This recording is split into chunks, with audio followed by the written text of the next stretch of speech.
morning, good morning, good morning. Good morning, good morning, good morning. Good morning, good morning, good morning. Good morning, good morning, good morning. Clap your hands, clap, clap, clap. Stomp your feet, stomp, stomp, stomp. Spin around, spin, spin, spin. All right.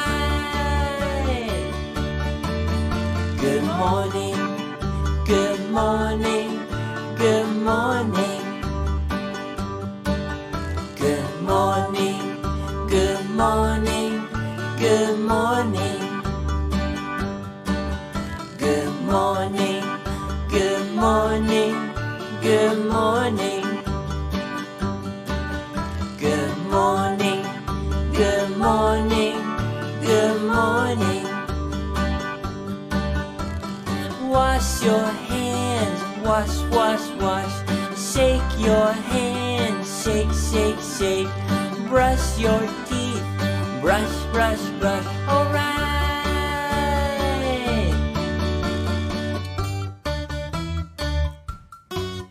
Good morning.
You big dummy.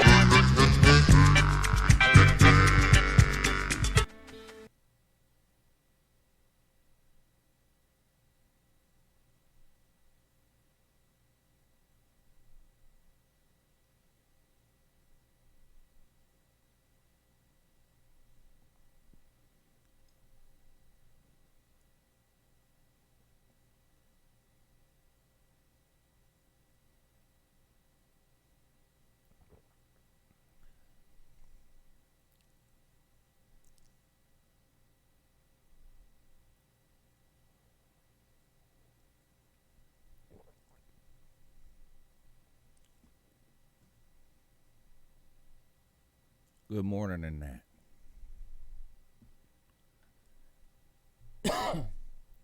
It's Uncle Lou here. Yeah, that's right. It's me, Uncle Lou. Halfway alive for you on YouTube today. Thanks for watching. I really appreciate it also. And too, this is the morning show with Uncle Lou and BVD. And you're in luck because we do this show 3 times a week. Yeah, that's right. Monday, Wednesday, Friday, 8 a.m. Me, BVD, and most days we have a third guest on too. The third guest rotates from day to day. Today, I'm excited about today's guest, APC Carter. I'll talk more about him when we add him on. But it's a guy I've known for a long time. So he'll be joining us soon too. And don't forget about the college football.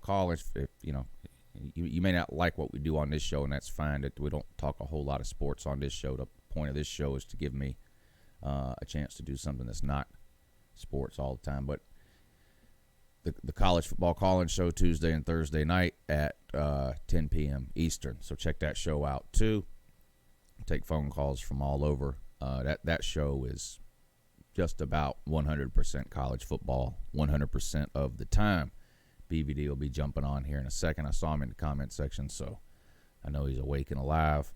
So he'll be joining us very soon. If you're interested,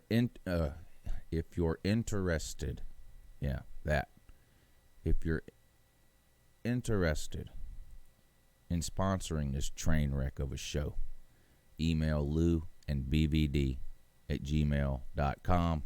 It's on the screen. Just spell it out, Lou and BVD at gmail.com. A couple of people have emailed over the last couple of days, and I haven't got around to responding yet. So if you're one of those couple of people, I will try to get back with you today. How's that? All right, great, perfect, good. What else? Nothing. There's nothing else. Let's do this, because I feel like I have to do this every day, or my whole day is off.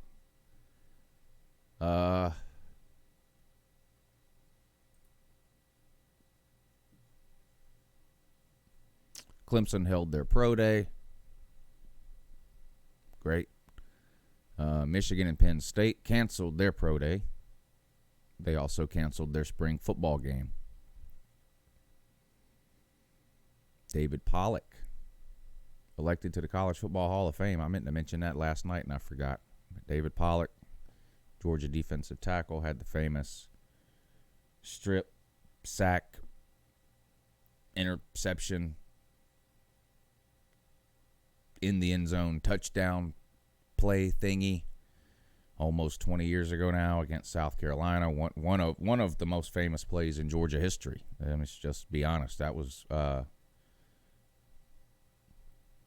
when you talk about individual plays, single plays, definitely in my lifetime anyway. So going back to 1978, that's one of the most memorable plays. BVD, I'm sorry.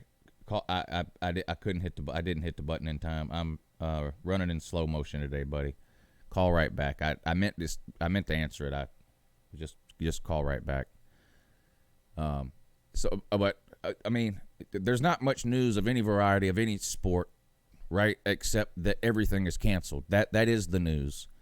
So if you're one of these people who prefers that we talk about sports as opposed to some of the other stuff we talk about, you're kind of in luck, because the biggest story in the world right now is directly tied into sports because of all the cancellations. Good morning, BVD. Morning, sir. Yeah, I tried to I tried to answer it when you called up the first time, but it's all good. Anyway, so apologize for that.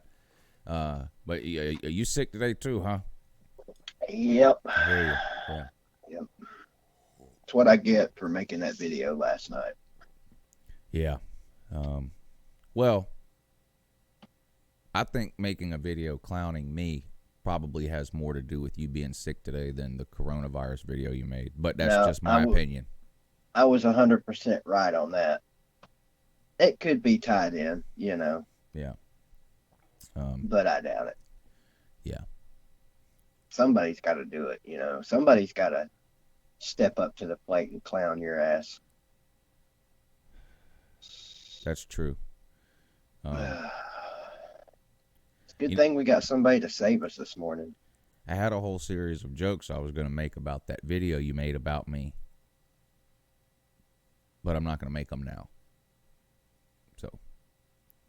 The video wasn't so much about you as it was my complete and total boredom that the sports world is now ancient history for the foreseeable future. Well, when you put Uncle Lou's name in the title and then say over and over again that Uncle Lou was wrong, yeah, the video is kind of about Uncle Lou.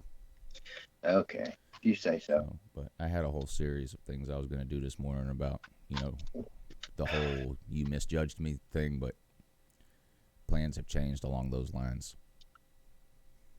Well, there's still time. No. Not going to do it. Is Carter still coming on this morning? Yeah, he's. I sent you his number. Well, you're in charge of that. You can add a 3-way, can't you? I can probably figure it out, maybe. On my phone, there's just a little, like right now when I'm talking to you and the little phone call screen is on, there's an actual button that says add call. That's how I do it. Yeah. So I'll leave that up to you whenever you want to add them. If it's now or if you want to wait 5 minutes, or whatever you want to do, I'll just leave it completely up to you. You just add him in whenever you want. How about that? You're in charge, buddy. So this is, I'm just along for the ride. I'm excited to have 2 professionals alongside me this morning. They can pretty much just take over the show. So this will be great for me. So Celine Driver left us a super chat first thing this morning. Says he's probably gonna have to miss most of the show. He's helping his parents out this morning, but he wants to support the show like he's supposed to, and reminds everyone to wash their hands. Philly Special 95, thank you, sir. He says, sorry I haven't been present lately. Have a lot going on. Fook the coronavirus. Well, I appreciate you joining us this morning, Philly Special. It's good to see you back in here. And says he has a lot going on. I believe me, I can relate. It would blow your mind if you knew how busy I was. So, anyway. Hey, Lou. Yeah. I'm not 100% sure that if I add Carter to the call that you'll be able to hear him. You reckon I better do it? I reckon you better do it. I mean, you might be able to hear him, maybe, but I don't know that they will. Well, we don't need that aggravation. You said you texted me his number? I did. All right, let me write it down. Text you, his address is in there, too, in case you need to order him some pizza or something today. I could just ride to his house and do the show from there. Forget all this 3-way stuff. That's way too complicated. All right, I'm writing the number down.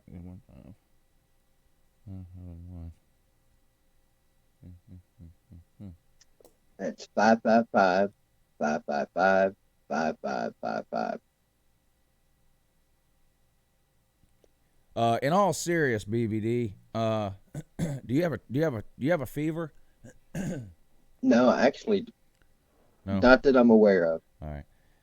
Because it's just we joke around a lot on this show, and it's liable to turn into that even this morning at some point. But I mean, you're smart enough to know, and I'm not. I mean, you talk about your situations all the time, so I'm not putting your business in the street. But you have some of the underlying conditions that are a concern.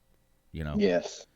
So, I mean, I know you go to the doctor on a regular basis anyway, so you're not one of these people that's like, some people are hard-headed and never go to the doctor unless, like, they wake up and their arm falls off. Or, like, some people are that way. I know you're not that way, but so if you don't get to feeling any better, or definitely if you get a fever or something, make sure you let somebody go look at it or something, because there's going to be a lot of jokes made in the comment section about how the coronavirus is a hoax and it's made up by the Democrats and the media because people are just mouth-breathing retards and they don't understand what's going on. Even if you believe that, you have to be smart enough to know that it's not a hoax for people who have certain underlying conditions and things like that. So no, because I'm in full agreement with you that the number of people that the government has released that has this is nowhere near the number of people that actually have it. Right. And I don't even necessarily think that the government is intentionally lying about the people that have it. Right. But there's no like you could go to your doctor today. You probably can't get tested. I mean, just being honest, they're not going to have a test. They just don't have them. They can't test you. The best they can do is take a sample and send it off to the CDC. All these tests that they say they have and they're sending out and all that, people just don't have them. They don't. I know you're not a big fan of Sports Lab in the ATL, but he was. We were on a show last night talking about this with someone else, and he's recovering from the flu. And I asked him while he was at the doctor, did they test him for corona? And he said that he asked them about it, but they told him they couldn't test him. Right. They don't have the tests. They don't have them.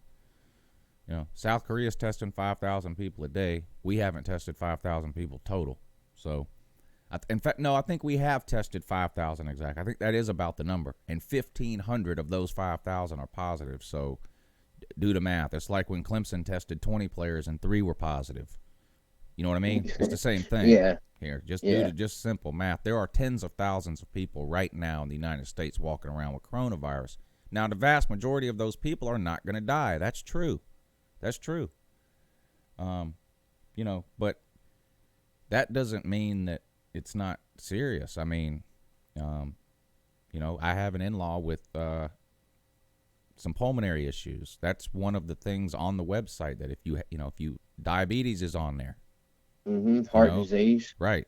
These are things that a lot of people have, and those are those are the people that are really getting hit hard if they get exposed to this coronavirus thing. So this whole thing that it's just it's the flu, it's the mild flu. Yes, if you're 25 and healthy and you get the coronavirus, there's a very, very, very, very, very good chance that not only are you going to live, you're not even going to have much of a problem.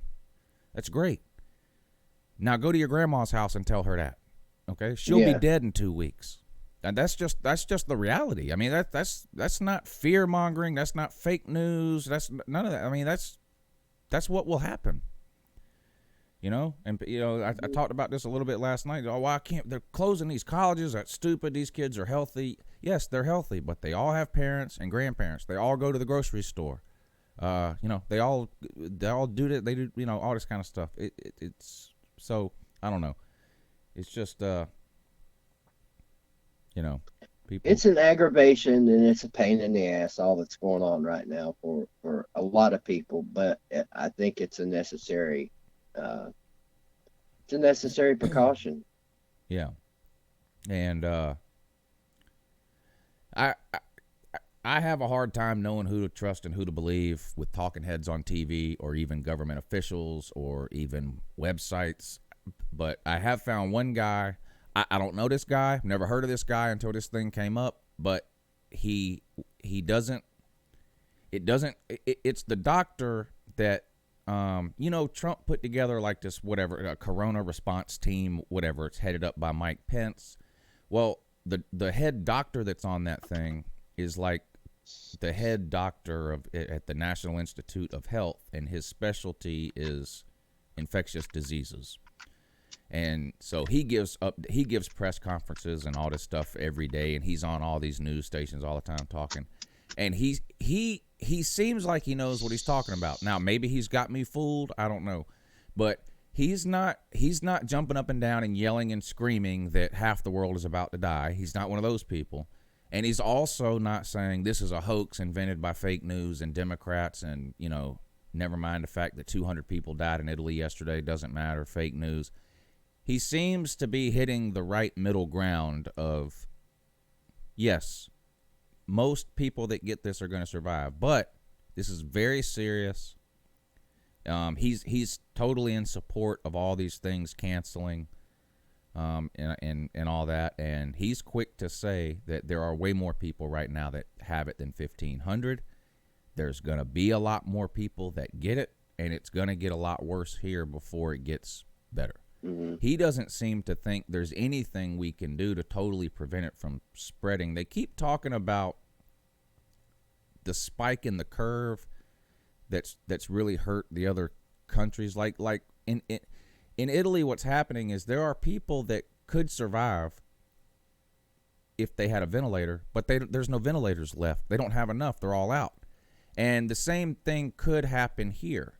Like, to hear him explain it, and I'm not going to do nearly as good of a job as he does, but to hear him explain it, if you think about coronavirus in the United States on a graph, and it starts out at 0, and, one person gets it, and, it starts to go up, and then 15 people have it, and then 20 people have it. Well, what happened in places like China and Italy and South Korea and a few other places is the graph started out at 0, it started to slightly go up, and then it spiked, and it went way up. And it went so far up so fast that it overwhelmed the hospitals and the doctor's offices. They didn't have enough hospital rooms or beds to treat people. They didn't have enough ventilators to save people's lives.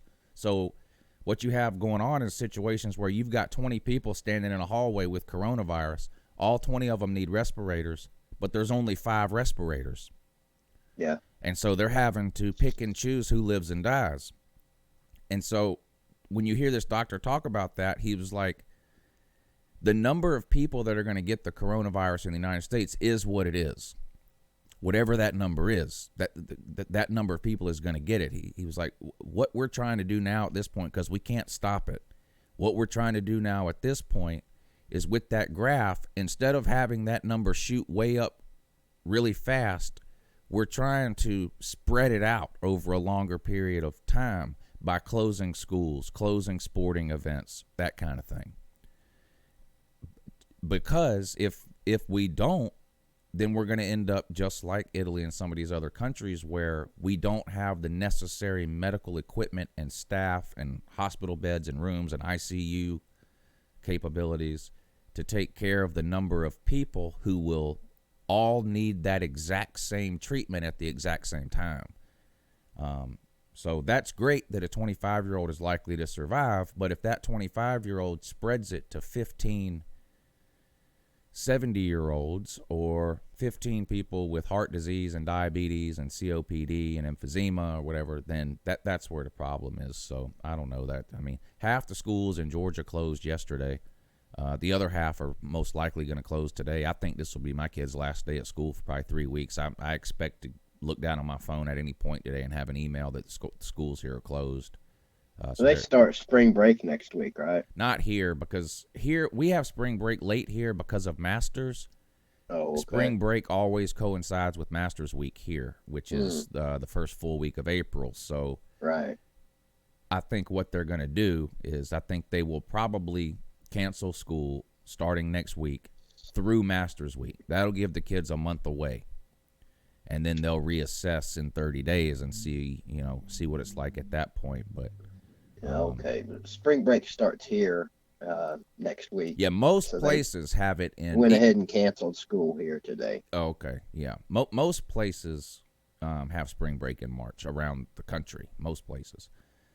So here we have it late because of they push it back to coincide with Masters. It would be impossible to go to school here during Masters Week anyway. They'd have to give us an extra week off if they didn't push spring break back to that. One of the things we talked about yesterday on Skins Fans Show, and me and you talked about this, and I'm sure we'll talk about it either again today or tonight, whenever it's inevitable. The economical cost on the average Joe, not just big business, but the average Joe that's going to incur a massive hit because of this. Yeah, I know, and I strongly considered breaking my rule because that's almost impossible for me to talk about what you're talking about. It's almost impossible for me to talk about that without talking politics. Well, yeah, I see what you're saying. I was thinking more along the lines, and I mentioned this yesterday on this other guy's show. You may have even mentioned it last night. I can't remember. It's already affected tons of people, like these sports arenas. Somebody has to run those. Somebody has to take the tickets. Somebody has to, clean the johns and serve the concessions and park the cars and all that stuff. Those people, and that's a lot of people. Yeah. That are now, scrambling to figure out what they're going to do to pay their bills. Yeah, and I'm just going to say what I really think about that, because it's just impossible to talk about any of this without it. So if I'm just going to take the chance, and if somebody wants to get so pissed off at what I say they unsubscribe and all this kind of stuff like they used to do, then so be it. But let me ask you this, and this goes to anybody in the comment section. What do you think the solution is to all these economic problems that are fixing to hit, like everyone is going to be affected by this one way or the other? You're either going to be directly affected or indirectly affected. If you have money in the stock market, you're already affected. If you work at a sports arena, you're already affected. Mm-hmm. And all of that stuff is going to trickle down. Everybody is going to be affected one way or the other economically at some point by what's going on. So my question is, what's the solution? And once you figure out what you think the solution is, I want you to consider that you most likely, most people watching this have spent the last year of their life crying about quote-unquote socialism. Now you're begging for it. And that's my problem with, honestly, that's my problem with a lot of people. They're all in favor of socialism when they need it. Well, sure. Yeah. But if it's just their neighbor, fuck them. Get a better job. How many times have you seen somebody say that on Facebook to somebody when they're complaining, I can't get time off, but get a better job. You don't have paid time, get a better job. Yeah. Well, where's that attitude at now?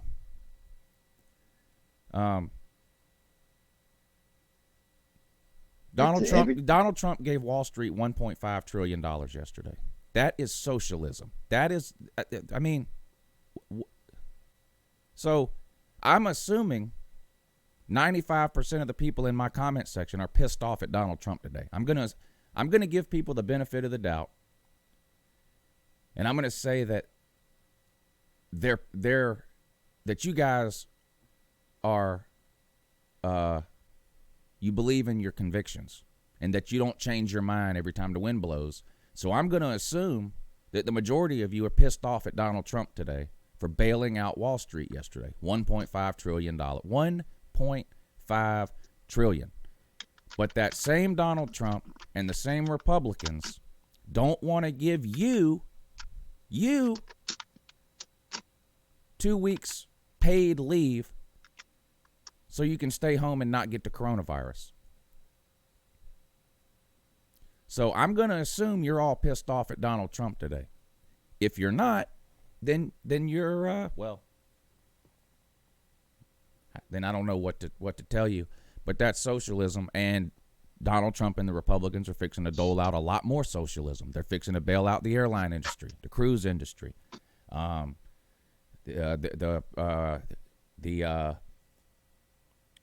they're going to pay people to stay home. I mean, it's going to pass. All these hourly workers, the people BVD's talking about that have been out of work at the arenas, these people are going to get paid. That's socialism. So, it'd be a good time to tap my son into this for his opinion. Yeah, get Carter in here. Oh, I have to do that, don't I? Because you pretended not to know how. Because yeah, I'm going to take this opportunity to go vomit while you do this. Great. All right, let me add Carter.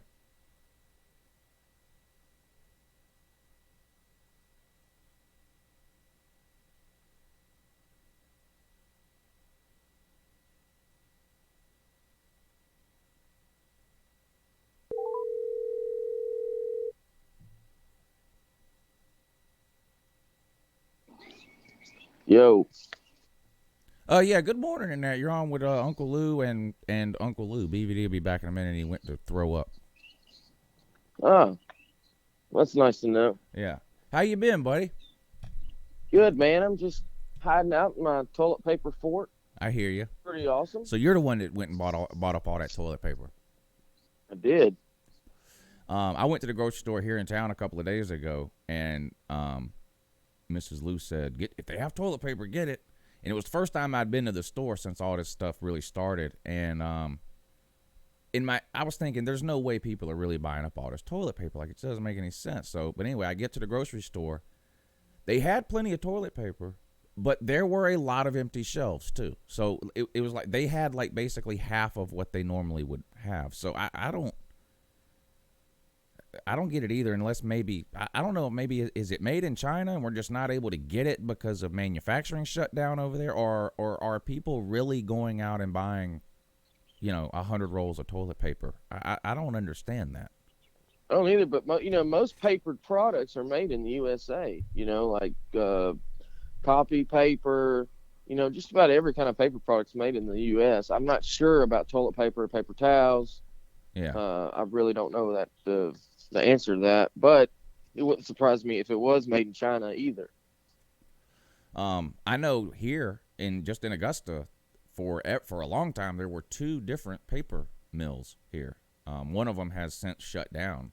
And they stink, don't they? Oh my God! My dad worked at one for 30 years. Both my grandfathers worked at one. So I've been sort of around paper mills my whole life. But yeah, we used to hate. My dad had an old beat up pickup truck that he would ride back and forth to work, and we used to hate even getting in that thing, because even the trucks stunk. Just from being parked down there all the time. And he worked there, and you know how it is. If you're around something all the time, it almost doesn't matter how bad it is. Eventually, you just sort of get used to it to where you don't notice it. So we would get in the truck and just be gagging, and my dad would be like, "What are y'all? What's the problem?" I was like, "Dad, it smells like ass in here." Yeah, it kind of smells like cabbage a little bit to me. I've always said. Yeah, I know. He would walk in the door. You could smell it when he walked in the door. You could smell it. It was awful. And you can, if you've ever even driven by one, you don't have to work there or know somebody that works. You can just drive by one, and if your windows are down, you're gonna be regretting it. Oh man, when I first moved to Florida, I was trying to find a place to rent, and the woman that wanted me to come check out this house to rent, she always had to go late in the afternoon. I never understood that. Well, after I moved in, the first morning of moving in there, I woke up, and that morning it reeked. And it was because it was like right close to a paper mill. I was like, damn, no wonder this place was so cheap. It smells like ass. Yeah.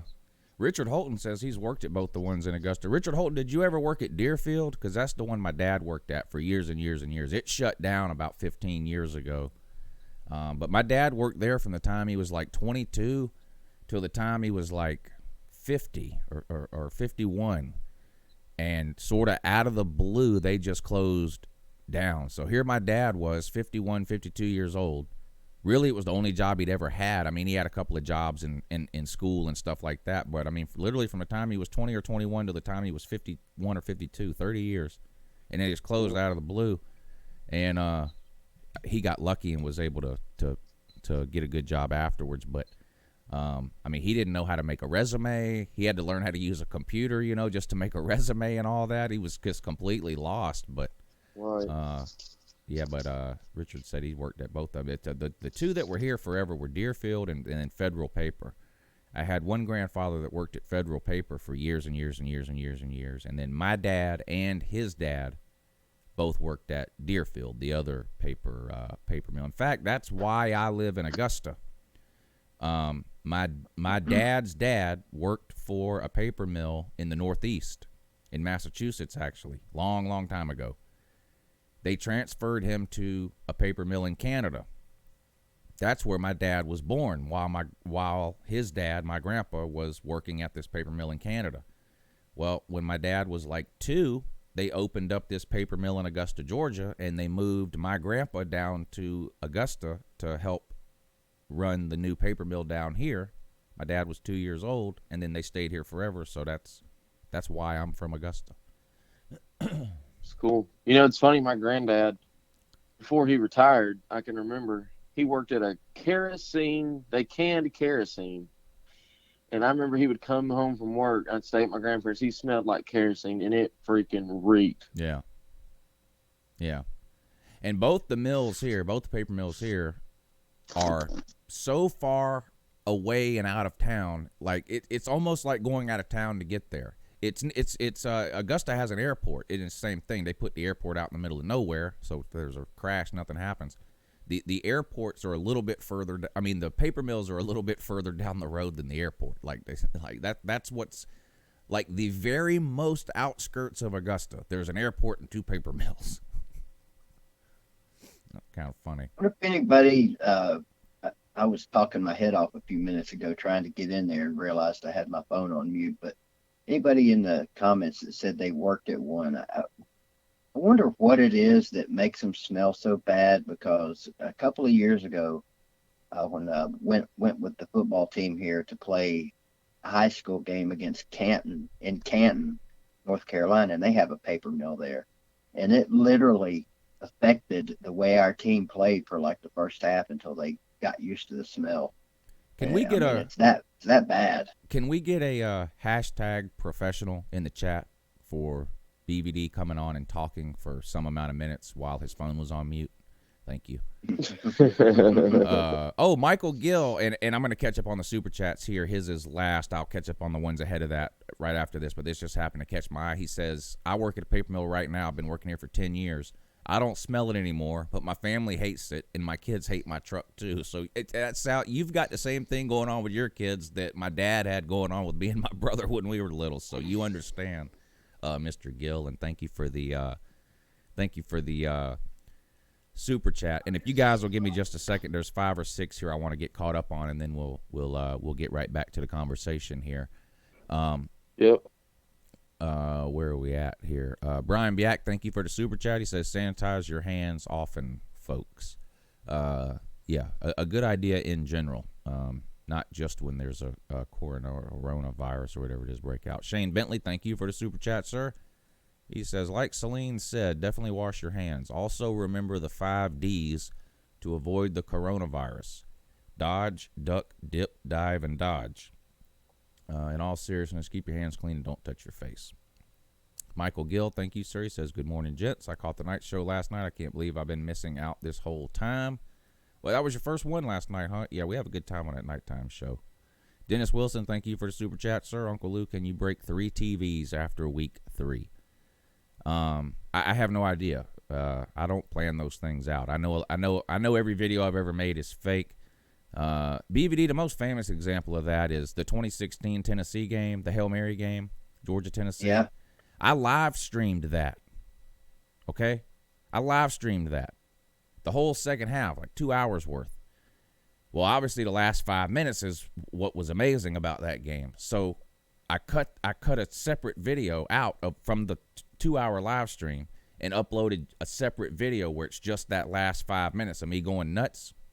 Mm-hmm. The comment section is filled with people telling me that it's fake, it's staged. He watched the game and then he DVR'd it, and this is all, somebody even told me, because there was a window in the background at the time out here, right back here, it's covered up now, and someone was even like, you can tell by the amount of sunlight that's coming in through this guy's window. So anyway, the point is, can I break 3 TVs after? I have no clue. I don't know. I mean, those things are not pre-planned. So as far as how I react to wins and losses, but I got the same thing with the Terrence Cody video. I'm sure. Yeah, I'm sure. Had a clock sitting. There's a clock sitting right there above my TV too. Yeah. Which I wasn't even thinking about that, but when people were saying the same shit, he DVR'd it, and I went to all the trouble of rewinding my clock and everything, to do that. Right. A reaction to an amazing ending of a college football game is obviously fake. But there's a man that lived to be 900 years old, built a boat by hand big enough to hold 2 of every animal on earth, rounded up 2 of all those animals, got them on the boat, and then floated on top of a worldwide flood for 40 years because a 2,000-year-old book said so. But a football reaction is fake. Times they are changing. I think the one that I remember you catching a lot of flack on. I guess I don't remember that one being called fake. I'm sure it was, like you said, but the one where you drank the Coke. Oh yeah, people said that was fake lost. too. Yeah, people said that was fake too. Because I was able to get the top off with my hands. Was one I saw a lot. There's no way you could unscrew that with your hands. I think I had a sweatshirt on and I held the bottle up underneath the sweatshirt and got the cap off that way. Some people said it was fake because of that. Yeah, I remember that. Now that was planned though, because that was a bet that I had made. So that wasn't like a spur of the moment thing. That I did make a bet that if we lost, I would drink that Coke. But people are going to think whatever they think. Who's next here? I would imagine that Coke would have been probably just really, really flat. It tasted like, you ever eaten a stale cracker? And it sort of tastes cardboardy almost, or something. Yeah. That's kind of how that Coke was. It was 100% flat. I mean, there was not a bubble in it. Clearly, it was flat, and it didn't taste good, but it wasn't like, you know, it wasn't like you cringed as every sip you swallowed or whatever. It just tasted it tasted flat and cardboardy, and it was sweeter. It tasted sweeter than what a new Coke would taste like. But the ingredients were probably different then too than they are now. So I don't know. They probably still use sugar then. Yeah. So I don't know if it tasted sweeter because the ingredients were different, or if somehow Coke gets sweeter taste over a 30-year period or whatever it is. I don't know, but it wasn't as bad as I thought it would. It gave me a little bit of a stomach ache, but I think it's because I chugged a Coke. Like, I could probably open a brand new 12-ounce Coke right now and chug it, and my stomach might bubble a little bit. I don't know. But it wasn't as bad as I thought it would be. Dennis Wilson says, BVD, how does it feel to be an SEC reject for 22 years? Whoa. Keep in mind he's a Miami fan. If that helps you at all. Yeah, no comment. Yeah. How does it feel to know that you lost to that SEC reject the last two times you played us? Or at least the last time, my bad. Yeah, last time, 03, 10-6. Yeah. Ended their home winning streak right before they To a horrible team. Yeah, right before they tore down that garbage stadium. I mean, South Carolina has more ACC titles than Miami. Exactly.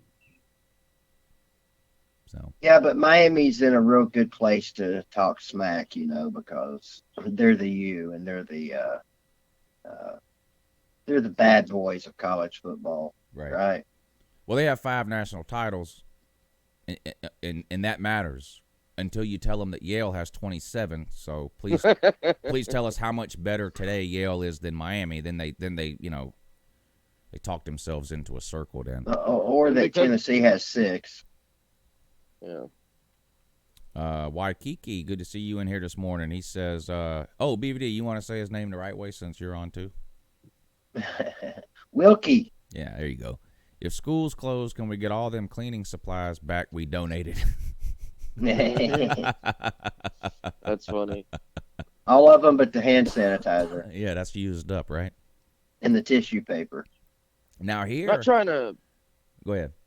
I was gonna say, not trying to harp on Miami, but the one thing they always see is that they own the state of Florida. I wouldn't even say they own the state, like they're behind Florida State, Florida, or at least Florida. They have beaten Florida State recently, but I mean, would you put Central Florida ahead of Miami right now?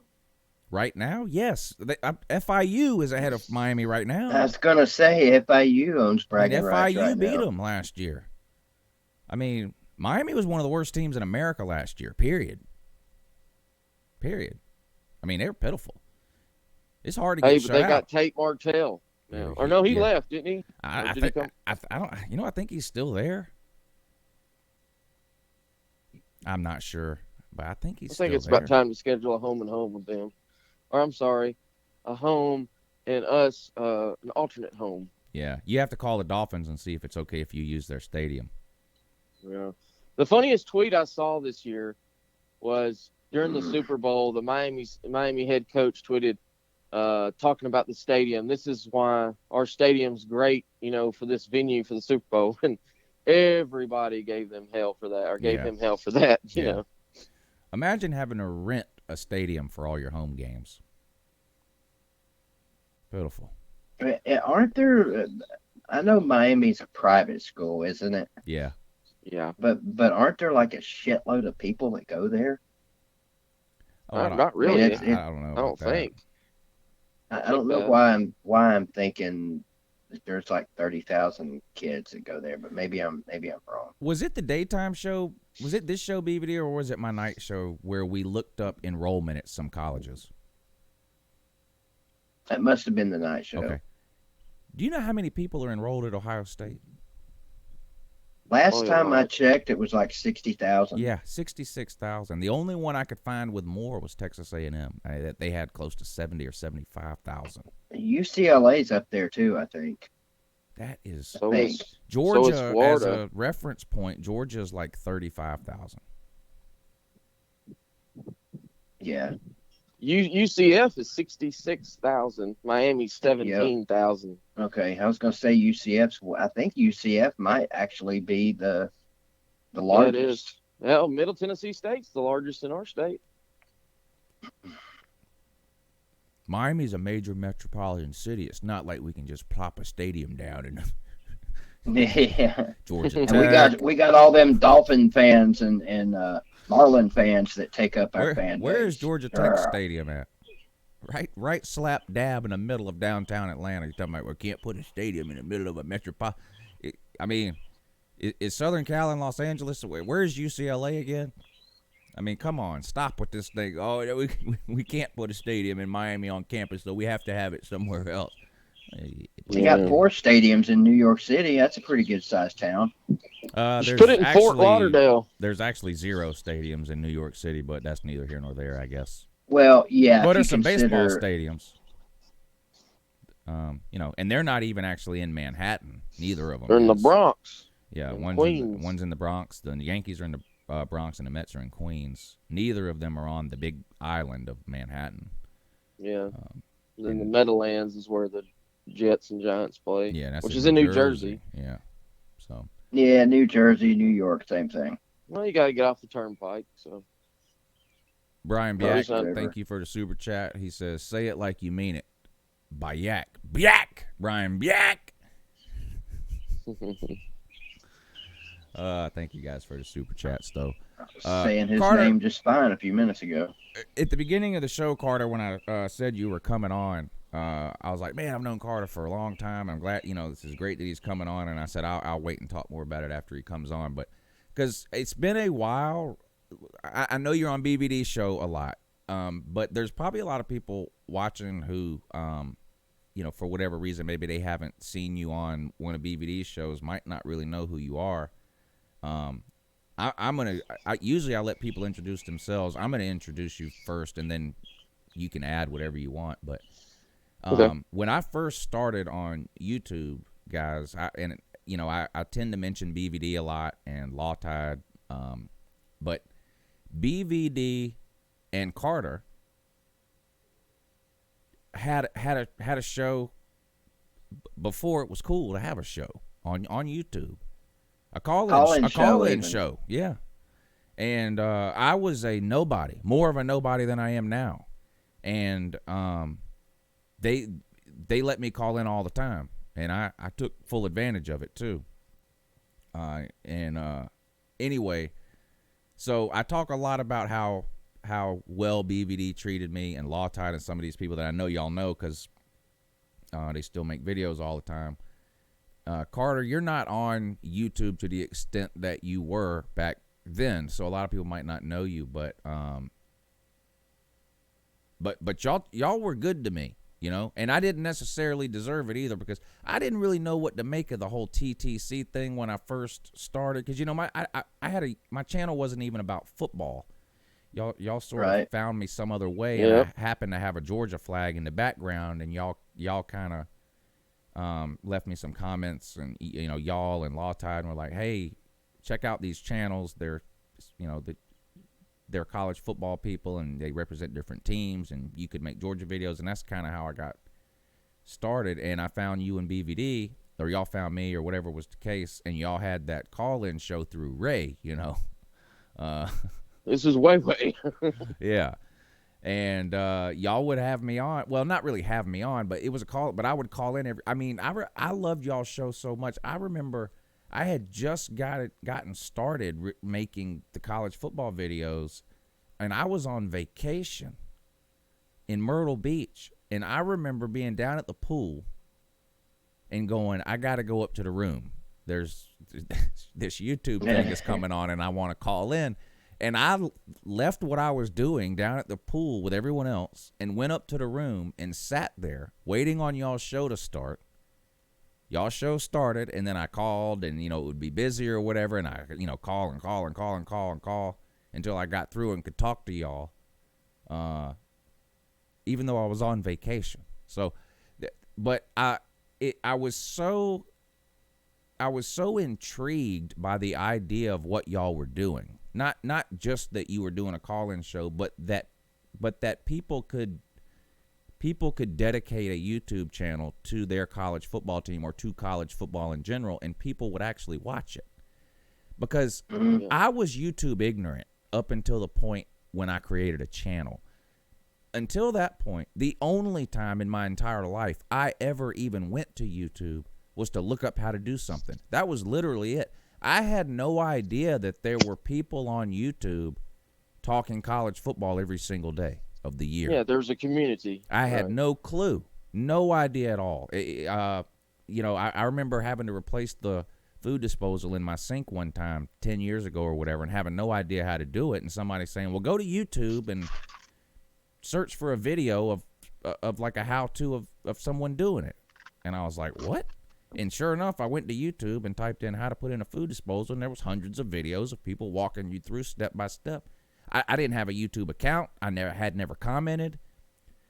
So I had no clue, and I just remember being amazed that here are two guys, y'all two, and then BVD or Law Tide, and there was a larger group than there is now, and I just could not believe that there were people that could talk about college football on YouTube, and that strangers who had no idea who they were would actually watch them, much less call in and try to talk. Like it's hard for me to even remember how sort of mind blown I was back then, because it's I do it every day now. I'm on the other end now, so I have to like consciously remember and think back. But it just blew my mind what you guys were doing, and it sort of became the inspiration for where I've been able to get to now. Imagine where that might have gone for Carter and I had our team not sucked ass all these years. Definitely would have helped. Yeah. So well, imagine how it would have been if we'd have had somebody other than Ray, pulling the strings there. Oh. Spreaker with an R. What a weirdo. LOCO radio. Yeah. What a weirdo that guy was. Which is funny because, I remember Law Tide. I remember the first time I seen you was Law Tide was in Uvu one night. And I don't know, you used to come on Uvu some, that's right. He came in there and it was like, hey guys, there's this freaking nut on YouTube, like does conspiracies, and he's a damn Georgia fan. I'm trying to do my best Law Tide voice. And sent us all the link. Sitting there watching, I'm like, oh my God, this dude is out there. Because, that you were kind of doing the mean bean thing there. Yeah. And I didn't know if that was really how you were. I was like, oh my gosh. Oh, I'll never forget that shit. We all thought it was hilarious the first few videos we watched, and then it was like, my God, I wish he would quit that shit. Yep. I'll go back and watch some of those old videos every once in a while, and I've had people ask me, why don't you delete those?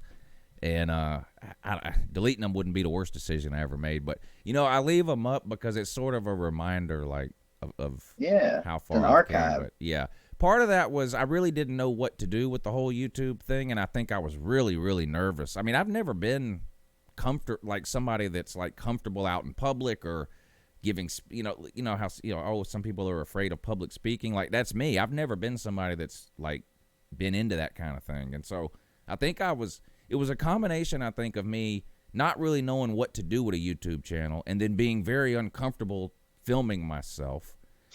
And I think it made me feel better if I purposely acted like an idiot, right? Because then if people commented, oh, this guy's an idiot or a retard or whatever, I could say, well, I'm doing it on purpose. I think I was afraid to sort of be myself in the beginning because I didn't want, if I was going to get criticized, I didn't want it to be the real me that was getting criticized, What's crazy is the people the number of people that thought that's really how you were. Yeah. I wonder if he really talks like that. Yeah. I don't know if you remember, Lou, but it wasn't soon after you'd kind of came onto YouTube, and I think this was right when you and Magnum started your show. But for the most part, that's kind of how you basically every video was you talking like that, and the character you were doing, I guess. And I remember you made a comment, and I remember we got in contact with each other. And you remember because we were talking about, because we were both doing the same thing, line of work, working on the foreclosures and everything. Yeah. And it was so funny because when I talked to you for that first time, it was like, yeah, hey, what's up, man? I'm like, who is this? I'm confused. You were expecting me to come on and go, Uncle Lou, yeah. Yes. It's nice to talk to you on the phone and that, Carter. Yeah.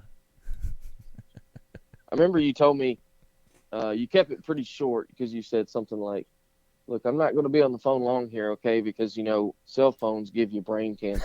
I'm like, all right.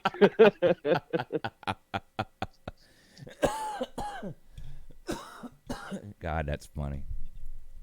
And they're always, and then at the end, you kind of gave it like a, kind of went to character. You said, and they're always listening.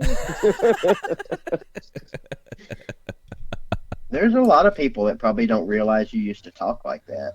Yeah. A lot of the newer Lou fans, Well, Lou friend fans. If you guys ever get really, really bored, when you pull up a YouTube channel, you can sort the videos by like most popular, newest, or oldest. If you ever sort my videos by oldest and just go back and watch some of the first, 40 or 50 videos I made or something, I'll be amazed if you can get through more than a minute or two.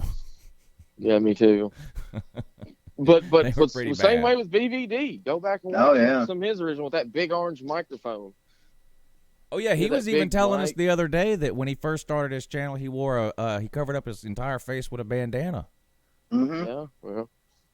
Yeah, my first 2 or 3 videos were like that. I even wore a friggin' Ace Frehley mask in one of my videos.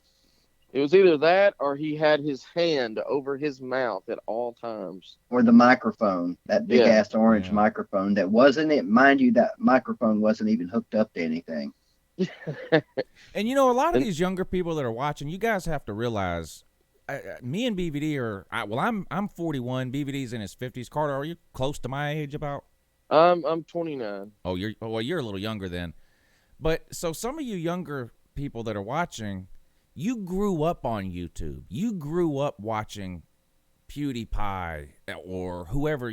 Like, it's completely normal to you. If you're 20 years old or younger, 25 probably even or younger, it's completely normal to you that people would be on YouTube just putting their life out there or whatever. Me and BVD didn't grow up that way. So for us to start a YouTube channel at our age, like, at least for me anyway, I was very uncomfortable. I didn't know how to. I think that had something to do with it. People might be watching going, what's the big deal? You start a YouTube channel, you upload some videos. I get that. And that's sort of how I feel about it now. But you got to remember, me and BVD's 10 years older than I am. YouTube is foreign. We didn't grow up. There was no such thing as YouTube until I was 30 years old. Yeah, there was no YouTube growing up for me, but I started probably pretty much right out of high school, man. The first serious girlfriend I had, her parents had a lot of money, and so she had a video camera, and it was one of the old huge ones. You had the big VHS tape in it, and you had to set it up on your shoulder, and I would carry that thing everywhere. So I've actually been toting a video camera around most of my adult life, making videos and doing stuff like that. I just never had anywhere to share it, So if YouTube had been around when I was 19 or 20, that would have been great. Yeah. Which is funny because even the first time I met you was like 2010, and I had just started making videos, but I was still camera shy myself as far as like whipping out a camera in front of public, like in front of people. First time I met Keith, he just whips out a camera. He's like, so we're standing here and there's all these people walking around. I'm like, oh my God, he's really doing this. That still makes me uncomfortable. Like when I go to Georgia games or spring games or like last year at the Georgia Tech game, the idea of walking around recording myself in front of a big group of people, that still makes me uncomfortable. And I guess I've done a million YouTube videos, but 99.9% of them, I'm in this room by myself. Big difference. There's a huge big difference. Yeah, there's a big difference. And Which as now many of those videos that I've done, walking around Neyland Stadium and the few road games I've been to where I walk up to people with the camera, that part of it is still, I'm not going to say it's hard, because I've done a lot of those that never made quote unquote the video, where people would say things to me or didn't want to share their opinion or whatever. But the biggest problem I had getting adjusted to was, like, believe it or not, doing the high school videos, being out there on the field in front of thousands and thousands of people. That was, even though I wasn't directly addressing all those people, for me, I was the dude that wouldn't get up in front of the class and talk because I was so embarrassed. Right. So to stand in front of 5 or 10,000 people, even though I'm not the focus, it still feels like you are. It still feels like everybody's looking only at you. When you know they're not. But that's helped me out immensely with my any kind of camera shyness or any kind of that stuff. Which is kind of hard for me to believe, Keith, because, well, real quickly, I don't know if you probably haven't ever heard this, but one of the funniest things I ever seen was when we played NC State in Atlanta. Me and Keith got a hotel together. I flew to Atlanta. He drove, picked me up at the airport, for the NC State game. And there was a big tailgate in Atlanta. And, they had, the Eric Ainge show. Mm-hmm. And me and Keith are standing there talking, and he's, talking to people. He ain't pulled the camera out yet. And there was this infamous troll named Hatball, and he could not stand BVD. Hated him. Yep. Talked so much shit about him. So what does BVD do? He pulls out his camera and he says, hits record. He's like, I'm standing here with one of my biggest haters, Hatball. The guy starts turning his head. It was hilarious. Just put him right there on the spot. That was fun. Yeah. I mean, I'm okay. When I go to the games, I'll walk around and get I guess what you would call B-roll. I have no problem filming other people or scenery or filming a tailgate, but then turning the camera around on myself, like the vlog style thing, where then there's people that make millions of dollars a year doing it. People like Casey Neistat and that walk down New York City with holding a big ass camera, and it's literally all they do is that's uncomfortable to me. I do it sometimes, but coming out here is completely natural to me now. And like I said, go back and watch my beginnings here on YouTube. I wasn't always as comfortable, but I'm very comfortable here now. And I'm sure people that do the vlog stuff, it's the same for them. I'm sure, they get to a point where they're comfortable doing that. I don't do that style of video enough, I guess, to where I'm really all that comfortable with it. If you was in front of a studio audience, you'd probably be sweating right now. Oh, yeah. Yeah. I would hate it. By the way, probably, if you went to a Georgia game this year, there's probably not a Georgia tailgate where you would not get recognized or get, oh, my God, Uncle Lou, because, you're so well known now than you were probably just even 2-3 years ago. Yeah, that's something that I still hadn't gotten used to either. It doesn't bother me or anything. I don't mind when people come up and say something to me or whatever, but I still haven't gotten used to that yet. And my wife thinks it's the most ridiculous thing. Right. That's what I was going to ask. How's it with you, when you're with your family? Oh, she thinks it's the most ridiculous thing ever. She can't understand it. She's just like, I don't understand. If these people knew, you're just a regular idiot. I don't know why they. And she just sort of stands back and shakes her head, but people, they come up, they want a picture, or, they come up and talk to you, and oh my God, Uncle Lou, that kind of thing. I told a story last night. I don't get recognized that much around town, but it does happen from time to time. And it just so happened that yesterday it happened twice. Once at my son's soccer practice, and then once on the way home. We stopped at the gas station. He wanted a Gatorade, and someone stopped me walking out the door with the whole, oh my God, it's Uncle Lou thing. And he was like, man, I feel like I know you. I feel like I've known you my whole life. I've been watching you for years, and that, and that doesn't bother me at all. But I don't know. Like, I remember, you hear like, and I'm not even trying to compare myself to this in this way, but like these movie stars who walk around with hats on and glasses, like to not get recognized. I'm not comparing myself to that at all, and I don't want it to come off that way. But I used to wonder, like, what's the big deal? Like, you know, you're a movie star. Of course, people are gonna, you know, they're gonna wave at you and say hi. I get it now because it hardly ever even happens to me.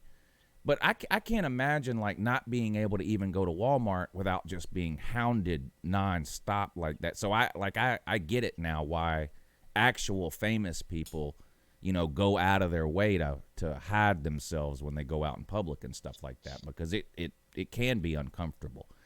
Yeah. Well, I can tell you Tyler, what I do. When me and BVD have gone to games together, I am the BVD picture taker. We go out, or we're at a game, there's always at least one or two. I'm not saying there's a bunch. One or two that say, hey, that's BVD. And I'm the one that takes the picture for the dude on his phone. And next time, I'm just going to take a selfie of myself and hand him his phone real quick. Yeah, that's what you should do. Yeah. Bitch, don't you know who I am? I'm APC Carter. Oh, that's funny. Anthony Z, thank you for tuning in this morning, and thank you for the super chat. He says, good morning. Hope y'all are having a good morning. All things considered, I'm having a good morning. I am a little under the weather. You got a temperature, do you? I did last night, 100.6. I took 2 Tylenol, and then this morning I don't have a fever at all, so I don't think I have coronavirus or anything. But I did have I had a headache and a fever. That's it. But I didn't have the sniffles or none of the other like flu symptoms or whatever. So I think I'm fine. Slim Shady, thank you, sir. He says in the old videos, Lou was the Alex Jones of YouTube college football videos.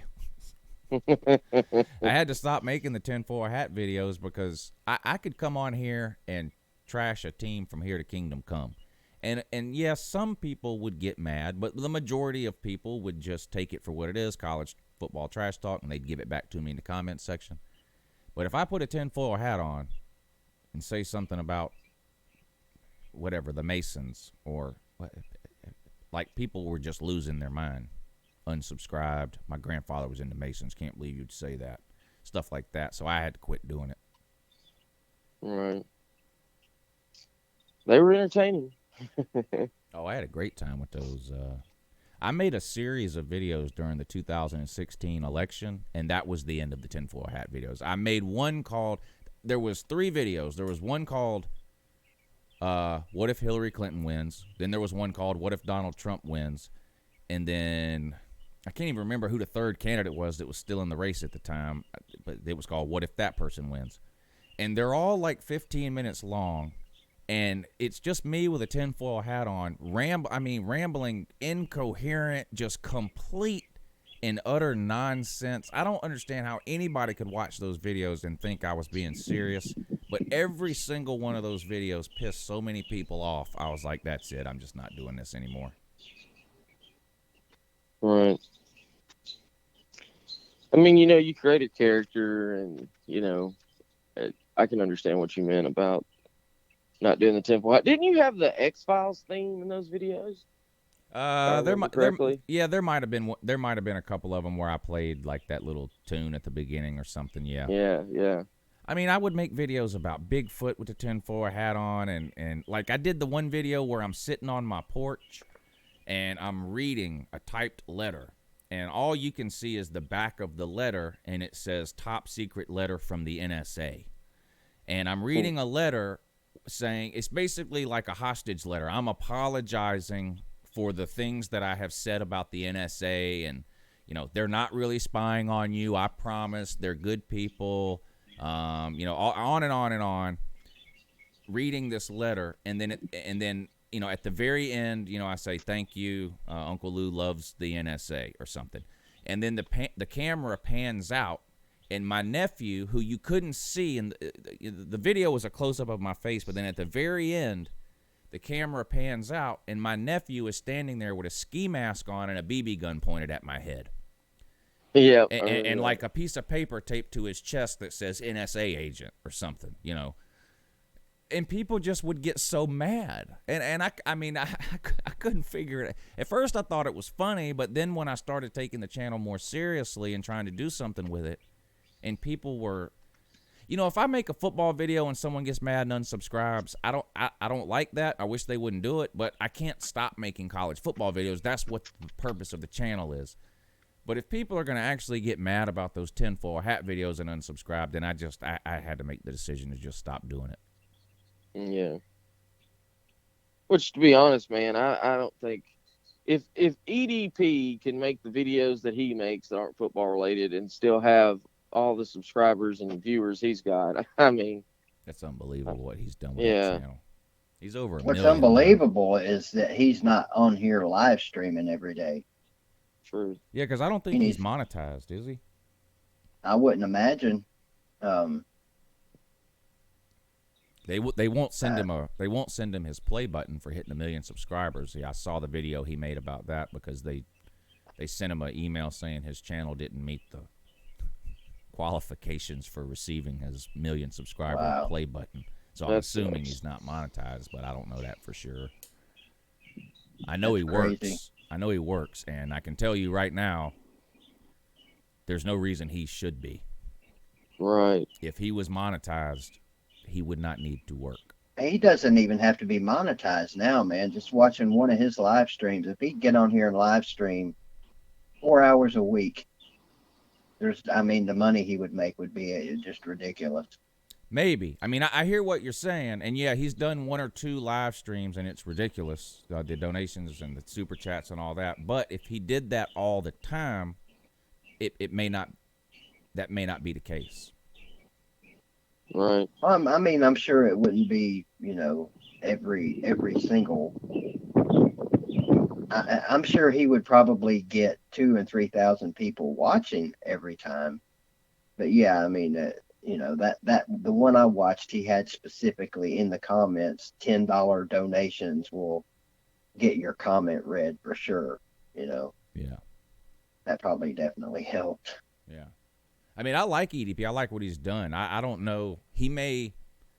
I don't know how much of what he does on YouTube is real or fake because I don't know him in any kind of way. I've never talked to him on the phone. I've never emailed back and forth with him or anything. So I really don't know all that much about him. And I don't watch every one of his videos. I from time to time I'll watch one. I guess maybe some of his more popular. Once I see that one's got a ton of views or something, maybe I check it out. I don't know. But so I don't know. I don't know. I'd say how he's much legit.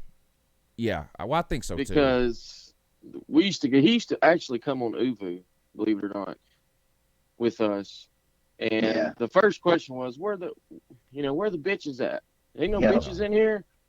Yeah. And he would like go in there and he'd be on like his phone or whatever on Uvu taking a dump. Right. And like he would like say, look at my titties. And I'd be like, oh my God. I mean, yeah, just gross. I think one of the most watched videos on his channel right now is the title of it is something like blew up the toilet at Chipotle. Like that's the title of the video. And it's, I don't know how many millions of views that thing has now, but that, if you don't know who EDP is, you probably all do, but if there's a reason you don't, that's sort of, he's an Eagles fan, but his channel is really just him talking about how fat he is and porn and him taking giant dumps and and hating on the Eagles. Yeah, that kind of thing. But he used to have a segment on Tosh.0. Yeah, he's during been the on NFL there. season. Yeah, he's been on there a couple of times. Yeah, I think he's been in several shows. I think he's been on. Called EDP's Pick the Lock of the Week or whatever. Yeah. He's something. He really is. That's a shame if he's. I don't think he's monetized, and man, God, knowing what I know with what little bitty views I get or whatever, and I'm able to do okay, and then seeing the views he gets, man, it's a lot of money. Yeah, there's a lot of money he's not getting. I think he does Twitch. I don't know what kind of money he makes there. Yeah, I don't know much. I I've don't never know. looked into any of those other platforms. Yeah, me Story either. Fire is really blowing up. Is it? Yeah. I I Never have that heard of I it. have that app on my phone. Somebody I watch on YouTube. Big Jugger Nuggets. Yeah, him, Kid Behind a Camera, and Boogie 2988 did a collaboration video where they all met up one time and they were at a hotel and they started talking about this Storyfire app. And so I downloaded it. This was when it was brand new. And I think I looked at it that day, and I don't know that I've ever went back to it. And this was probably a couple of years ago, so I don't know that much about it. Boogie is one of my all-time favorite YouTubers. I actually used to talk to him quite a bit back in the beginning before he blew up.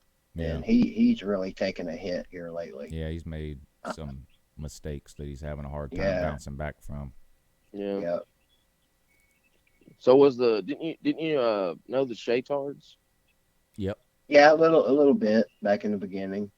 Which they're not even around no more, I don't think, are they? 'Cause They're still around. They just don't do, they don't put up videos very much at all because he like cheated on his wife, I think. Yeah, something like that. They're still together. They work through it, and all of his kids, not all of them, but the ones that were young in the very beginning are really, they're in high school now, and he used to be my favorite person on here to watch. I mean, I would binge watch him, but after a while, it's like anybody like him, he's kind of over the top. After a while, his humor became kind of monotonous.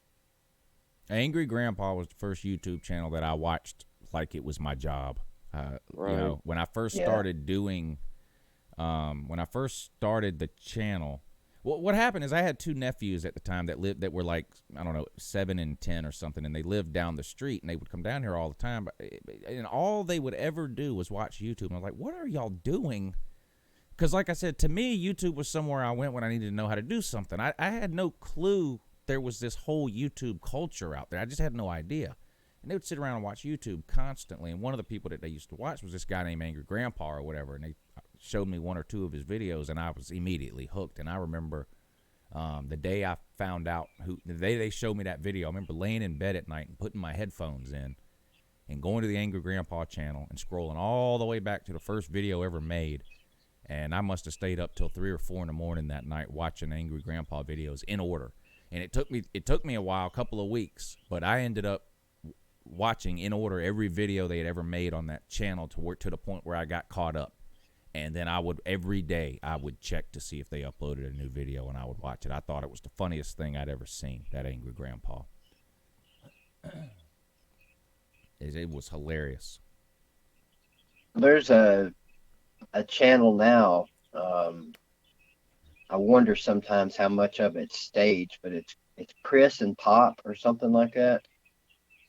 It's these two black guys, and the son's always, Daddy, have you heard about, and just always fucking with his dad.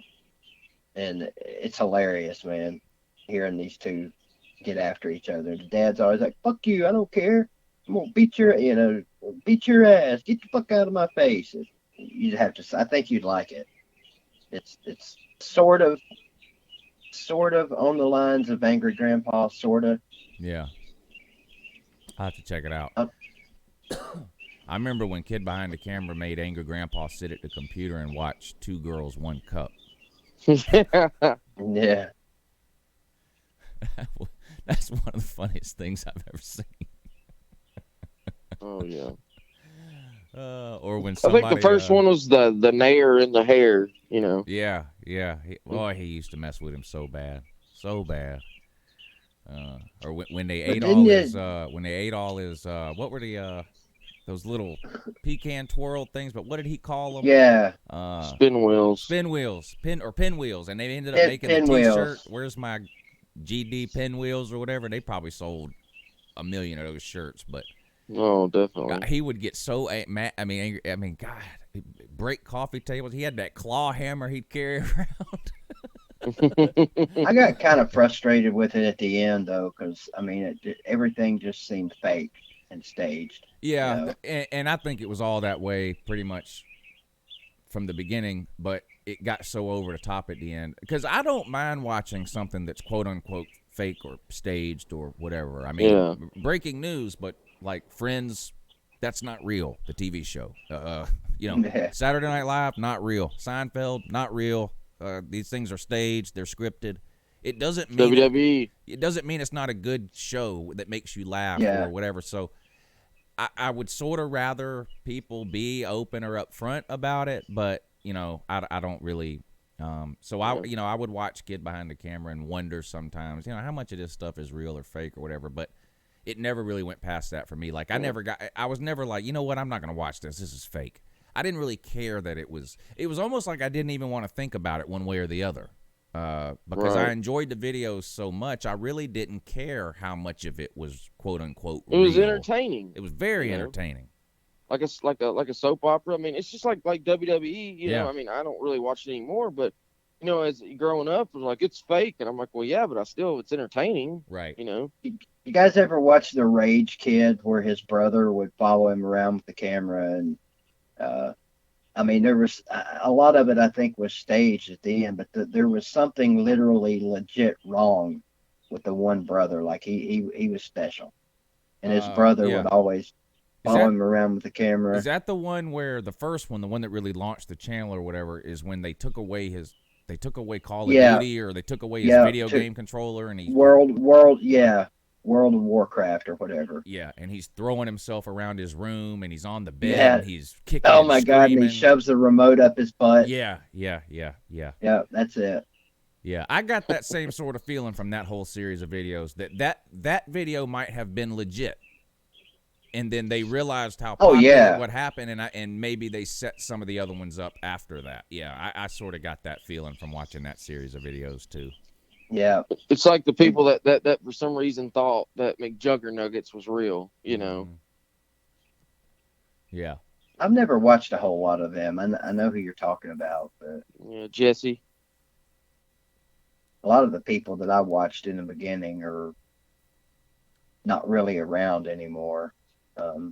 There's a couple of them, like this old guy, Zipster08. He was somebody I used to watch all the time in the beginning. He still every now and then will upload a video, but even Roman Atwood's barely doing very many videos. Hell, he doesn't need to. He could retire. Yeah. Braves WS, thank you for the super chat, sir. He says, good morning, go Dogs, sick 'em because it's not fair to the Barner, and you don't listen to the General, and Luther is passed out drunk. Those are all facts there in that video.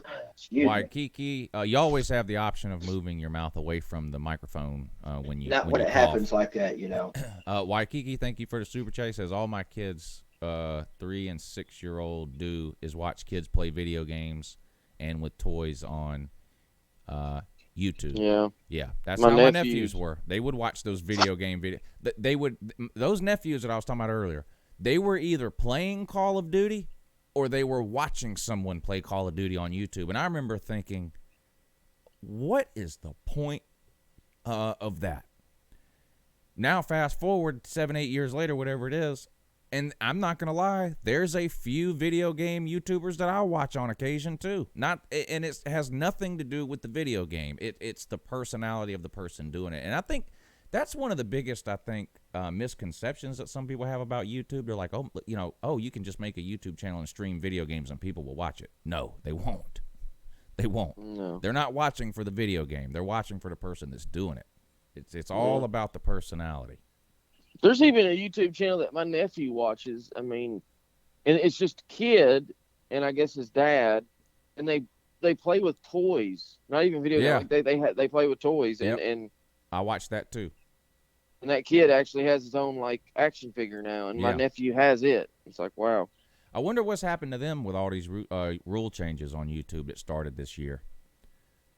Yeah, I don't know. Because you're not allowed to monetize that content anymore.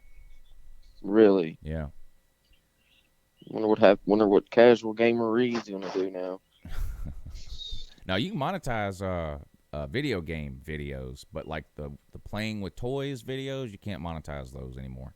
Oh, wow. Any video that is clearly and without a doubt geared towards kids is not eligible for monetization starting in January of this year. I didn't know that. There was a big lawsuit. It mainly was the advertiser's fault, but because YouTube was providing the platform, they're the ones that got in. I guess there's some laws about targeting children or something with advertising and collecting data or something like that, and somebody sued, and it was a big deal, and so YouTube had to change their regulations. In fact, now every time you do a video, you have to click a button. Yep. Whether or not that video is intended for kids or not. It has to be, Lou, that you have to click that it's not for kids if you want it to be monetized, I think. Yeah. And I don't think you can do a live video if it's intended for kids. It automatically disables the comment section if it's a kid's video. It's crazy. So a lot of people like that had to find something else to there's another like subculture on YouTube devoted to Legos, and it's grown-ups, and they build. It's ridiculous what they build with Legos. All those channels, or most of them, are gone now because there's a show now on TV about Legos. Yeah. Because you had a lot of people that had turned those kinds of videos into their career. I mean, that's how they earned a living.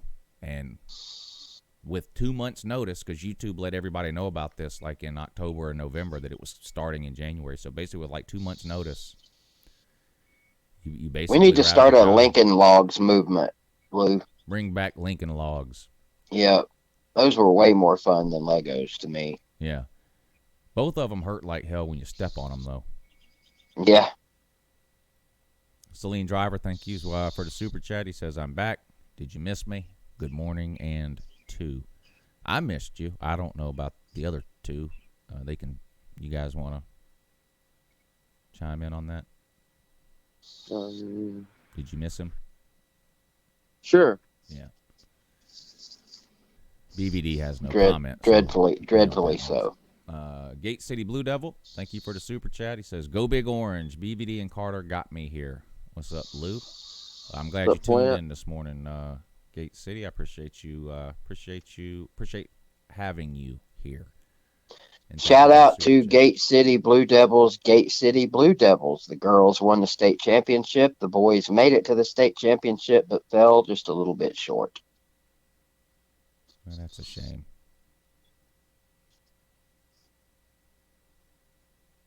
Shout out to the sink. I'm out of here, guys. All right. Well, guess he got sick again.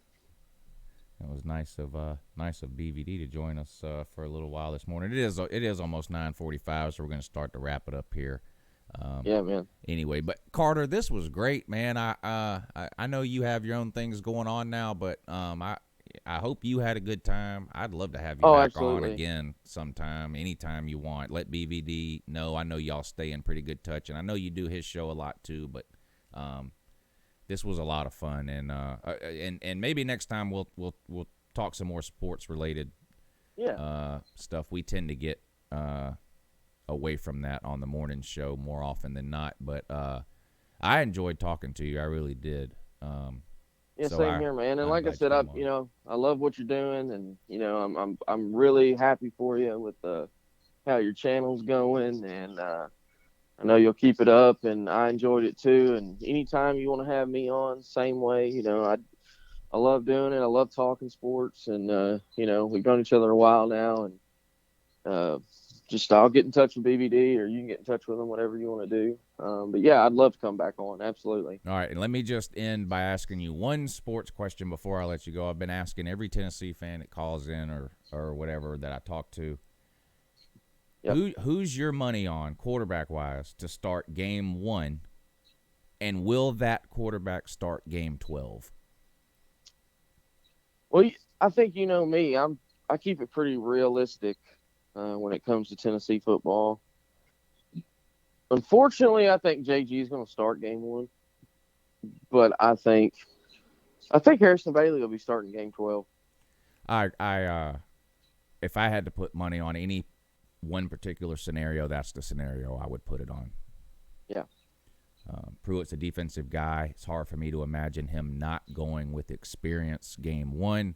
I think Harrison Bailey is too talented, though, not to play, and I think it will probably become clear at some point during the season that he's at least as good as Garantano is, and especially if Tennessee happens to accumulate, 3 or 4 losses or something and is sort of out of the East race, it really would make no sense at that point to let Garantano finish the season. Why not let the young kid get some experience, Right. And then you're that much further ahead heading into Harrison Bailey year 2. So I have a feeling that it'll probably go the way you said, unless if Garantano starts and you guys beat Florida there in week 3 or whatever it is, and you're sitting at 3-0 or 4-0 or something like that, then we'll see what happens. But yeah, that's what I would put my money on. Yeah, and I'll say this real quick. I'm pretty level-headed when it comes to Tennessee football, and I wish the rest of the fan base I'm a part of was, but they're not. Well, most of them are not. And, I'll say this. I've always thought that Tennessee fans, they're one of the most passionate fan bases, but they're also one of the most, I don't want to say dumb, but, they like to put they like to put the cart before the horse kind of situation. Yeah. And I think, if JG's our starter all year, I think we'll have about the same amount of success we had this year, maybe worse. If Harrison Bailey or one of the other guys can, come out and play better, I'm not going to say sky's the limit. Tennessee fans, we just got to keep being level-headed about this. We can't expect to win 10 games this year. I mean, that can't be your expectation. That cannot be. And if it is, you're going to be let down. More than likely, in my opinion. even if Tennessee were to go 8-4, which I think is probably the sweet spot on where a lot of people are going to come down on Tennessee, and those 4 losses are to the 4 best teams you play, Oklahoma, Right. Georgia, Florida, and Alabama. Is that what Tennessee fan wants? No. But what if you go 8-4, you lose to those 4 teams, but in 2 of those games, it's a 1-possession game in the fourth quarter or something. It's not going to make it easier to swallow, right when the game ends. It's still a loss, but that would be a huge step in the right direction.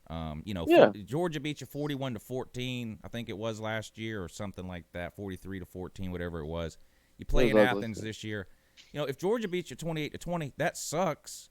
I'm not pretending, I'm not doing a moral victory thing, but right. It would be hard to say that Tennessee is somehow getting worse if you lose to Georgia 28-20, or you played Alabama close a couple of seasons ago, or I think into the second half. You can do that again. Yep. What if you have a lead on Oklahoma at halftime?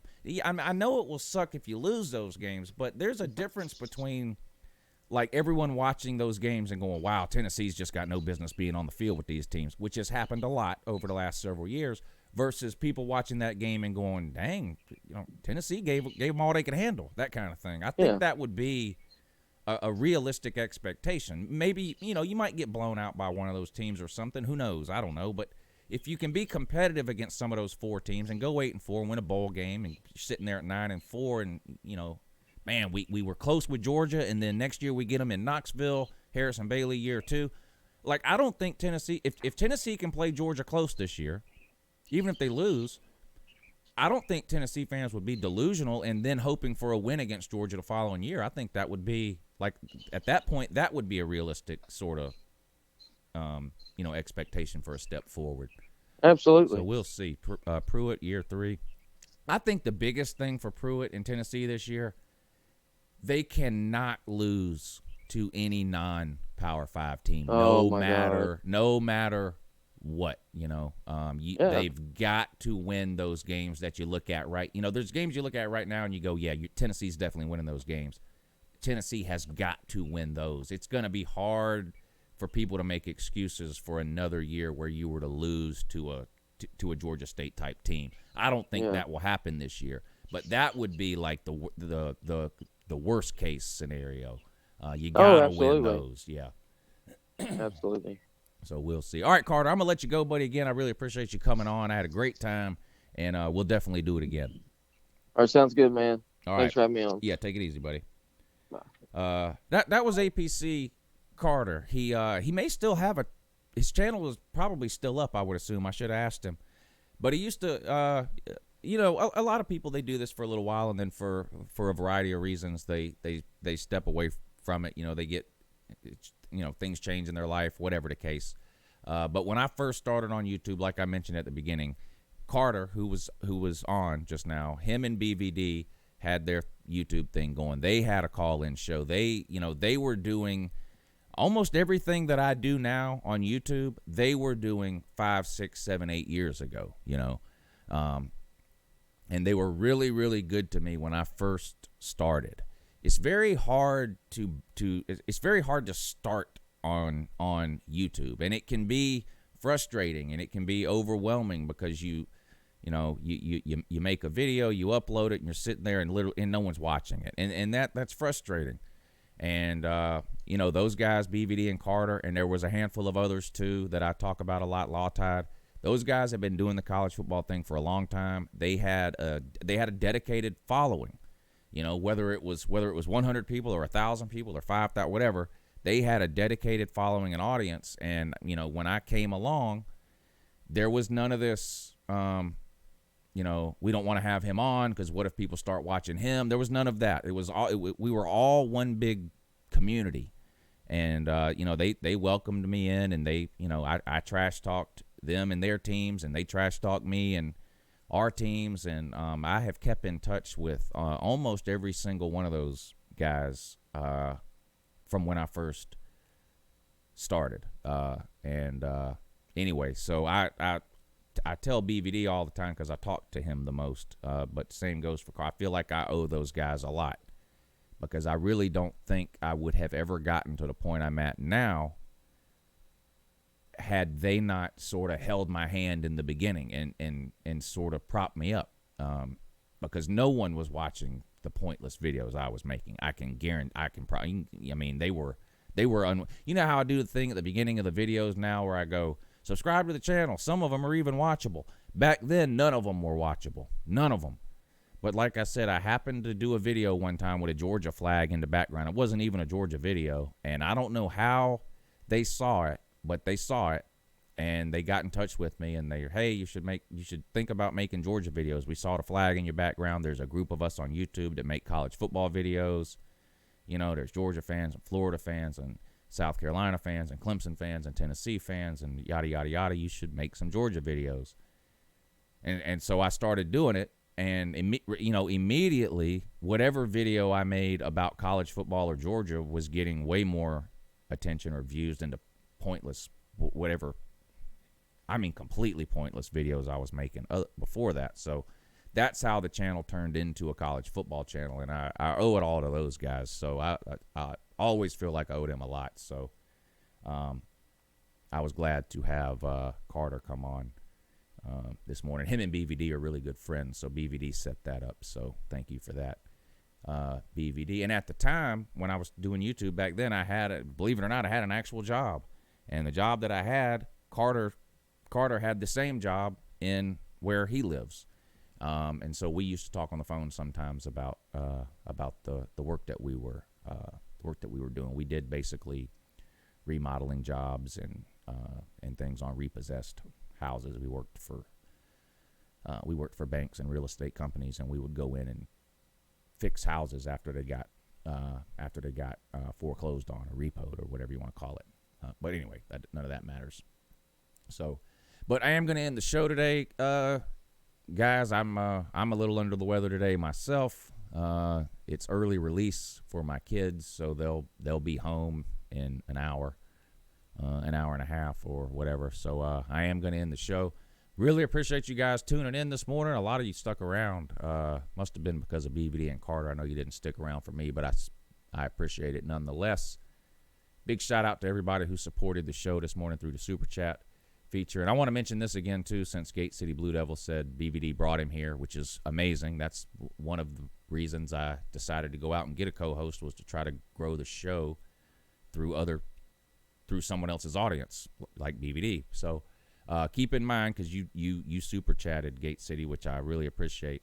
Me and BVD split all the revenue that these morning shows make. So I appreciate you tuning in and supporting the show, and BVD, who had to run because he's even sicker than I am.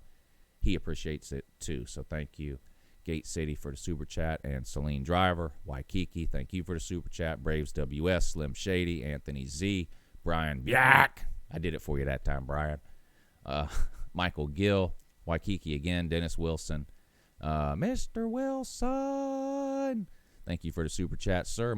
Michael Gill, Shane Bentley, Brian Byak again, yes, Philly Special 95, and Celine Driver. Really appreciate you guys supporting the show. It means a lot. And everybody that hung out in the comment section to the end, another one of my favorite things to say, this is not the best channel on YouTube. It's a good channel. It's not the best channel on YouTube, but this is the best comment section on YouTube, definitely within the college football community, I think, on all of YouTube. So I really appreciate you guys showing up and participating in the comment section. Thank you for all the thumbs up this morning. 58 thumbs up. Thank you. I appreciate it. If you haven't hit the thumbs up yet and you enjoyed the show this morning, please hit the thumbs up. It doesn't take any time to do or cost you anything, but that's one of the biggest things you can do to support the channel. And it literally takes no time or anything to do it, but because of the algorithms and things like that YouTube uses to promote certain channels, and if you ever scroll through like your recommended feed on YouTube, thumbs upping videos when you like, and this doesn't go just for me, any video that you watch that you enjoy, you should hit the thumbs up, because what that does is it helps that channel to get seen by other people who otherwise may not ever find that channel, because it pushes that video or that channel higher up in other people's recommended feed. So that's the purpose and the point behind the thumbs up. The number of thumbs up a video gets has nothing to do with money in any type of way. I don't make more money or less money or anything like that based on the thumbs up. It just helps the channel to sort of get discovered by other people. So again, that doesn't go for just me. You guys should support anybody you watch on YouTube to whatever extent you can. And even if that's hitting thumbs up, that's a huge help to whatever YouTuber you're watching. So appreciate you guys taking the time to hit that thumbs up button this morning. And again, thank you guys for tuning in till the end. Big Man Racing, Thomas Jasper Jr., Tom. Thank you, sir. Snake Spence, RB Smod, Alabama Mike, Celine Driver, Paul S., Jordan Bowman, AKG, Richard Holton, Gate City Blue Devil. Thank you for tuning in this morning, sir. Justin Farmer, Volusia Orange, Christy, Pat 1984, Jarvis S., Spin around, spin, spin, spin. I'll play the intro one more time for the outro. Let's do that, because the intro is truly amazing. I love you guys. Be careful. It's Friday the 13th, and coronavirus is lurking just around the corner. I hope y'all have an amazing weekend. We'll be back for another episode of the morning show with me and BVD Monday morning at 8 a.m. Y'all have a good weekend.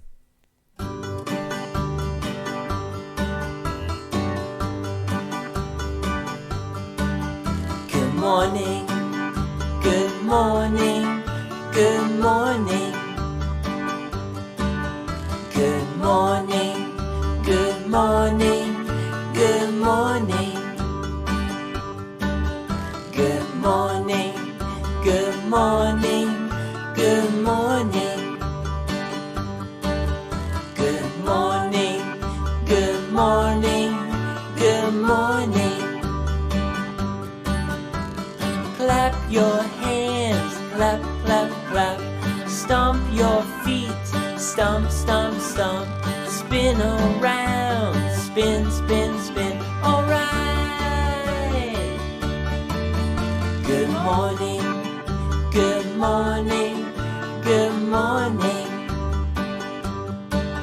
Good morning, good morning, good morning. Good morning, good morning, good morning. Good morning, good morning, good morning. Wash your hands, wash, wash, wash. Shake your hands, shake, shake, shake. Brush your teeth, brush, brush, brush. All right.